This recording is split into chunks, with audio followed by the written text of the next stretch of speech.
Hello everybody, I'm Olivia and welcome back to the latest edition of The Scoop. Again, my goal is to get all the highlights and everything that happened over the weekend in less than 4 minutes. And what I can tell you is the tone has already been set for 2024. So let's start this clock and let's get through the highlights. All right, to kick things off, the Houston Marathon occurred over the weekend and we saw something go down that was super special. Wayne Kaladi broke the American record in her half marathon debut.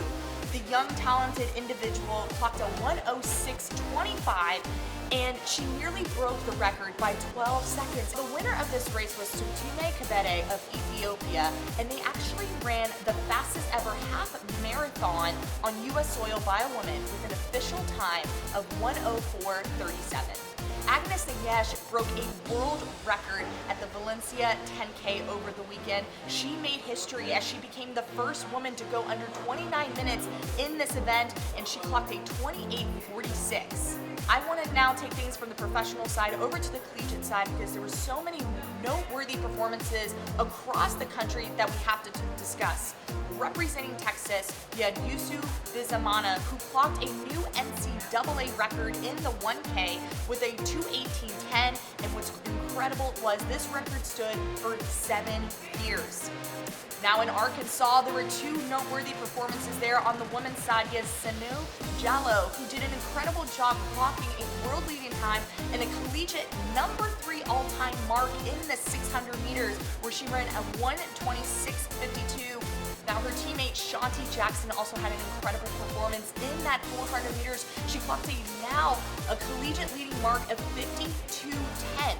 What's incredible about this mark is this puts her at number 10 on the all-time U20 list and also number 9 on the all-time US list as well. And that didn't end there. She also split a 51.71 over the weekend. A junior college record went down in the 200 meters at Texas Tech. You had Carly Makararu, who set an NCAA national record and a Zimbabwe national record as well with a 20.29. This is also the fastest time in the world. This was such a big weekend for the professionals and also the collegiates, but you guys, so many things went down on the high school level. Let's take you to the VA showcase. To kick things off, we saw Mia Brahe Pedersen of Lake Oswego from Oregon. She also signed an NIL deal with Nike. She completely did an incredible job over the weekend, winning the 60 meters and also the 200 meters with a US #1 performance. She clocked a 7:22 in the 60 and a 22:92. Also in some of those races was Adeja Hodge from Mount Vernon Academy. She finished second in the 60 meters with a 7:24, but she made history in that 300 meters. She became the 4th all-time performer in high school history with a 36.97.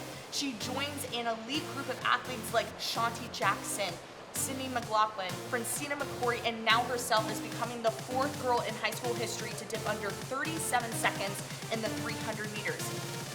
Of course, we have to talk about Quincy Wilson, who just did an incredible job in the 500 meters. He clocked the #2 all-time mark in high school history at this distance. If you remember, just in 2022, Will Sumner held the 500 national record with a 1:01.25. You guys, Quincy Wilson went 1:01.27, just 200ths off that record. And I must say, Quincy Wilson is also a sophomore. But that is not all. We saw 2 high school records fall this weekend. Again, at the VA Showcase, we saw Mount Vernon Academy break a 20-year-old 4x400 meter relay national record, which was set by Long Beach Poly.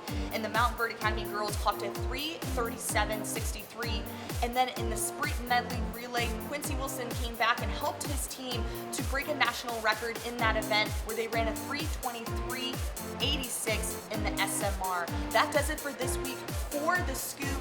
I'll see you guys next week to bring everything down in less than 4 minutes.